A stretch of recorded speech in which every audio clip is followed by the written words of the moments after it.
Welcome. I'm Mike Collins with National Sports Media Association here with Bob Condotta of the Seattle Times, our 2020 winner for the Washington State Sportswriter of the Year. Congratulations, Bob. Thank you. Yeah, thanks very much. Yeah, nice word to finally get. Awesome. Yeah, for sure. So, Bob, give us a little insight on how you got your entrance into the sports writing industry. Yeah, well, I'm probably on the older end of the sports writing scale now, so I sort of did it the old traditional way of just coming up through newspapers. Went to Washington State University, got a job on the school paper there. Got a part-time job at a local paper there, a local daily paper in Moscow, Idaho / Pullman, Washington, kind of served both cities. And I got a part-time job there while I was a senior, and then the following year, that became a full-time job when somebody left, and kind of just worked my way up. That was about a 9 to 10,000 circulation paper at the time. I ended up moving down to California and working at some papers there that progressively were a little bit bigger. And then I had gone to high school in the Seattle area, and so it was sort of always my goal to come back to the Seattle area. So I was able to do that eventually, wind my way around, and we got a job at the now defunct Bellevue Journal-American in 1994, which was sort of my entree into the Seattle area. And that led to a job at the Tacoma News-Tribune, which then led to a job at the Seattle Times. So it was just sort of your classic kind of stepping stone, going from one paper to the next to the next to the next. So you could sort of do much more easier in the 70s and 80s and 90s. And that's a much harder thing to do now. But there's the media industry is obviously just so different now, with a lot of people just go to .coms or whatever straight out of the gate. But I've always just worked for a daily newspaper essentially. What led you to always kind of taking that next job? Was it always just let's just try to get back to Seattle, or just kind of what's that decision making paradigm about? Yeah, I mean, some of it was just personal things. I had an opportunity to move to Los Angeles and all that, and wanted to do it. So that really had nothing to do with a specific career goals. It was more of just kind of a personal thing. And then, but from there, yeah, pretty much it was just papers. Back then, papers that were bigger, that was sort of the thought was, the bigger the paper, the better the opportunity, the more money you're going to make. And that, you never knew what the next job after that might be as well. If you get hired at this paper, then maybe something else, you don't know what comes along. But there definitely was much more of a status kind of thing in newspapers back then, I think in media back then, for sure, that if you were you were maybe more likely to get that next really good job if you worked at a paper that was twice as big as someone else's resume, maybe. So back then, that was definitely sort of just it seemed like the tried and true path to do that, to get to where you wanted to be, which for me, I've now been at the Seattle Times almost 18 years, and that was it was always sort of a goal to work for one at the time were the two Seattle daily newspapers, the Seattle Times or the PI. Those were papers I sort of grew up reading my whole life. And it was just kind of always my goal to try to work for one or the other. And so much of my career path, the first 10 or 15 years was sort of always with that in mind. Awesome. Yeah. Wow. Just such a journey. So give me an insight at your favorite part of your position. What do you really value or you really enjoy about the writing aspect? I guess that there's always I've been a beat writer for basically 27 years now, starting with the Sonics for a year, and then the Washington Huskies football and basketball for a long time, and then the Seattle Seahawks for 9 years. And that idea, I guess, of just the daily coverage part of it has been something I've always enjoyed. Just being around a team on a daily basis, that's still the best way, obviously, to really get to know a team, is when you're around it every single day, and you just become enmeshed in it. And some people might say obsessed by them, but when you're out there every day talking to people every day, I really enjoyed that part of it. When who the 90th guy on the roster is, kind of thing, in an NFL team. I actually really like that part of it. And then the daily part of coming up with something every day, what's going to happen today. You go out to Seahawks training camp at 9 a.m. or 10 a.m. or whatever, and you really don't know. A lot of times you don't know what your story is going to be, what's going to happen today. and obviously you really don't know that with games. You go to a game and like, wow, what's going to happen today? Especially in the NFL, they all feel so big, so it's always like every game feels like it could be some momentous turning point one way or the other in the history of the franchise. Then having a couple hours afterward to try to make sense of that for readers in some ways has always been a challenge I've really enjoyed. So, maybe that might be kind of rambling there, but I think just, again, I've always basically just been a beat writer. I've never really been a full-time columnist or anything. And I have just always enjoyed that part of it, coming up with, trying to come up with something that I guess helps the reader make sense of what happened with their favorite team each day. Do you enjoy covering the pro sports more, or like dipping into the college waters a little more? I never really had a preference one way or the other. I've been glad I was able to do both. I did college sports basically primarily for about 17 years. And it was great. I did basically the Washington Huskies that entire time, and so the Pac-10/Pac-12, and I loved being able to go to all those places every year and getting a feel for all the towns and the cities in the Pac-10, and all the arenas and the stadiums and all that kind of stuff. I had grown up as a huge, I'd always sort of had my eye initially on doing college sports, so that had always been a lot of my kind of coming up was always with an eye a little bit toward covering a college team. Mm-hmm. But when I had an opportunity to take the Seahawks, it happened to be the year they won the Super Bowl in 2013. But that wasn't necessarily the main reason why I did that at the time. At the time, I sort of just felt I wanted to learn about the NFL a little bit, and like I was saying earlier, I feel like the best way in this is to, I think as a beat writer is the best way you really learn about a pro team or about a team, but then also that specific sport. And there was so much about the NFL I realized quickly I didn't know, and especially like the salary cap and how important how that impacts just about everything, and all the various machinations of the salary cap and all of that. And I've been really glad I did that, for whenever I retire or whatever, and I spend my Sundays watching the NFL. I'll understand it a lot better than if I had never done it. So obviously the cultures are a little different, in pro sports. You're dealing with older players, many can be in their 30s and have families and stuff like that, and you don't have that in college.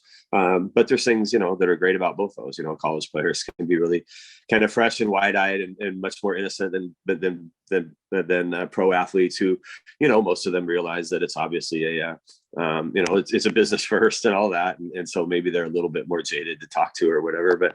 But I can't say I enjoy one more than the other, but I have enjoyed getting to become really enmeshed in each of them to kind of have a real understanding of both. Well, I think it's what's really interesting with college games. You can have, obviously Seattle's a city; it's got more going on than just Husky, whatever. But you went to Washington State in Pullman. Washington State pretty much is Pullman. And a couple of years ago, you got Gardner Minshew coming in there and just lighting the world on fire with 11 wins, and you can see just kind of like how big that is for the community. Whereas with the city, there's more things going on. Yeah, that's an interesting point. When the Seahawks won the Super Bowl, though, I was actually really lucky to get to cover the Mariners for much of their run in '95, which. Unfortunately for the Mariners, that's still maybe the highlight is getting to the American League Championship Series. Yeah. But it was such an incredible time, and I mean the way the city was just a buzz, though, for things like the Seahawks Super Bowl run and that entire 2013 season and into January and February in 2014. The way things were just so exciting with the Mariners in '95. Mm-hmm. I think you see the impact that these teams can have on communities and just how excited people are by them, and people planning their days by watching the Mariner game each night or watching the Seahawks on Sunday or whatever. So it's always been fun to be around that and to be obviously a very, very, very minor part of it, but to at least be, a little bit of a part of it and maybe helping some people who are watching the games, maybe have a better understanding or whatever of it by reading whatever you write afterward. Yeah. Edgar Martinez saving the Seattle Mariners in October of '95 is, I I did a little bit of homework on that, and that was Okay. huge. Oh my goodness. Like I never really understood as an East Coast person how big that was, but it pretty much saved helps keep the franchise in Seattle, which was awesome. So obviously that's a big moment of your life with Seattle sports. Is there another favorite game or moment, or maybe a conversation you had with another athlete that really stands out in your career? Yeah, I mean, obviously, again, the Seahawks Super Bowl. I mean, doing that. Yeah, like I said, I sort of grew up in the area a little bit. Grew up in the state anyway, and ended up moving to Seattle, the Seattle area when I was in high school, and started going to Seahawks games the first year they existed in 1976 at the Kingdome, and to sort of see that to have attended games back in the Kingdome, and then here it is, all these years later, they're actually winning a Super Bowl, and to be able to get to be at the Super Bowl and write a story about it for the Seattle Times was just an unbelievable thing for me. And same with the Mariners. I went to Mariners games, started going to Mariners games the first year they existed in 1977, and then to be around that in 95, and I was lucky enough in 2001, just the way I was at the Tacoma News Tribune at the time, and we were able to do a lot of different things. So I was able to go to help cover a lot of the playoff games and stuff like that year, and cover some games during the season and things like that, and the All-Star game and stuff, and to get a feel for that. So, I mean, just how that summer, the year they won 116 games, I mean, that was just, every single day, it was everything felt like it was about the Mariners kind of throughout the entire state. If the Mariner game was on at 7 p.m., it felt like everywhere you went, it was on and people were watching it. And and that was really fun and cool. I don't know if I'd say I have a real favorite person or story or anything. I mean, there's been so many really fun people, interesting people to be around. And even the people who maybe didn't like the media or whatever, and weren't necessarily people who gave you great stories. It's still interesting. Just one of the things that's so fascinating about like an NFL team is, you start the year with 90 players on the roster, and it's a lot of very different players from different backgrounds. And, the Seahawks have a punter from Australia, and, and things like that, all the different things like that. And to me, it's really fascinating to kind of watch how that all, how all these kind of disparate parts, a bunch of, obviously with football, it's primarily obviously American, people from the United States, and most of them have gone through college and all that. And so they're guys who went to Mississippi State and guys who went to Stanford or whatever, and they all meshed to become this great team that everybody in the city for forever. That's just, to me, that's all really cool to watch. With that, the Super Bowl win in 2014, where they blew out the Broncos, safety on the first play of the game. I always thought that, because I think Bobby Wagner won the MVP, right? No, Malcolm Smith did. Malcolm Smith he got the pick six, and it always stuck out to me. It was like they had to give it to somebody. You really wish they could have just given it to the entire all 11 on the defense, right? Like it was that would have been the best way to go for sure, because it was such an incredible defensive performance by everybody. It's funny. I've always defended the Malcolm Smith choice a little bit, because in some ways that defined the defense in a way that it was so good and that performance was so dominant that a guy like Malcolm Smith basically was a backup linebacker that year. And he ended up playing a lot down the stretch because they had some injuries. Like KJ Wright was hurt and didn't play in the championship game, if I recall right. And that was why Malcolm Smith started and ended up making the interception of the Richard Sherman tip and things like that. And to me, it sort of almost defined that defense in a way, though, that it was like, it really was all 11 guys that were, and it was more than that, because they were so deep that, that was find that team was they basically had 7 really good defensive linemen, and they had 4 really, really good linebackers, and 5 or 6 really good defensive backs. I mean, like Byron Maxwell was backup cornerback, signed like a $50 million contract. That team was just so deep. So in some ways, I've always felt that sort of defined it. But you're right. In Seattle, I think the general view is if there was one player you really should have given it to, is maybe Cam Chancellor for he sort of had the early game defining hit on Demaryius Thomas and things like that. But Malcolm Smith, obviously the pick six that he had was and I think he recovered a fumble as well. Were sort of just plays that looked really good, and so that's who you're giving it to, because I think it was so hard, because it seemed like everybody on the defense was so good in that game. But you're right. If you could rewrite history, I think that's what you do. You just say the defense and put all 25 guys or however many there were active on defense for that game. Put them out there for the MVP ceremony. For sure.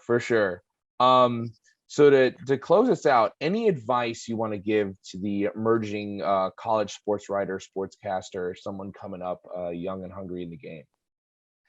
My main thing these days is to not narrowly define yourself. Like when I grew up, I really wanted to work for newspapers, and I wanted to work in sports and newspapers. After that, I didn't really care that much. I did want to, I really liked college sports in part. My first job was in a college town, Pullman and Moscow. So that was what you were covering, was WSU. That was kind of the big thing to cover, was WSU football or basketball, or Idaho football, basketball. I did that over in Moscow.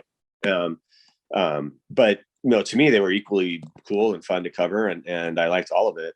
And I think that opens yourself up to the best opportunities, as if you're kind of open for everything. And I get why. It's just the way media has kind of developed these days. People maybe grow up and they watch the NFL Network, so that's what they want to do, is cover the NFL or cover their favorite NFL team. But I think that can make it a lot harder, maybe to get a job if you're like, wow, I just want to cover the Dallas Cowboys or something. If you really want a job in media, you're probably going to be a little better off if you're like, hey, I just want to cover football, let's say, and I'm happy to go cover football in Florida if that's where I get a job, or Tennessee or whatever, and not just be like, I want to cover this specific team or whatever. But media has changed a lot in the last 20-25 years too. I mean, when I came up, there wasn't the internet, there weren't there weren't a million websites devoted specifically to one team kind of thing. So maybe it's just my generation and how I came up that way. But I do feel like a lot of times that's when I talk to younger people who want to get into it. A lot of times that's what they say is, I want to cover the Seahawks. And I'm like, there's only a couple people who really make a living covering the Seattle Seahawks, but there's a lot of people who make a living covering sports. And so if you really want to just write about sports, be open to any of it. And you might really surprise yourself about what you might like and where you might go. That's exactly the mindset I have as I come to my finishing of school, is just stay wide open. Like it doesn't matter what sport you're really going to cover. I love sport. Like, it's just all really interesting to me. This is actually from Dave. He's going on a cruise in Alaska in like a week or two, and his port of call is out of Seattle. Top 3 restaurants in the Seattle for Dave. Oh, wow. See, I don't live in Seattle itself. I live in a suburb of Seattle, and I don't do a lot of fine dining in Seattle the way it works, because my entire life revolves around here, going to Renton, Washington, where the Seahawks train, which is not downtown Seattle. There's a place called Canlis, which is really good. A really famous place. There's the steak. I was trying to say there's the Anthony's. I really like. There's a couple of different Anthony's seafood places, and I'm trying to think with the pandemic if anything has happened with any of them. But they're some of my favorite ones, and where I often go. And if you want to just try a Seattle kind of traditional thing, that it's not necessarily like a huge 5-star kind of thing, but Ivor's Fish and Chips, which is right there on the pier as well, which would be, if you're just kind of port of call and you're walking around the waterfront there. Ivor Hagelin was a really famous Seattle character from going way back, who was actually a big supporter of everything Seattle sports and Seattle community and stuff like that. And even though he has died, his restaurants live on.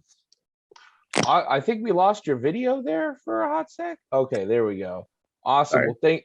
Well, thank you so much, Bob, for joining us and doing this interview. And we hope to see you in December for the ceremony. Okay. Yeah. Thank you very much, Michael. Thank you so much. Have a great day.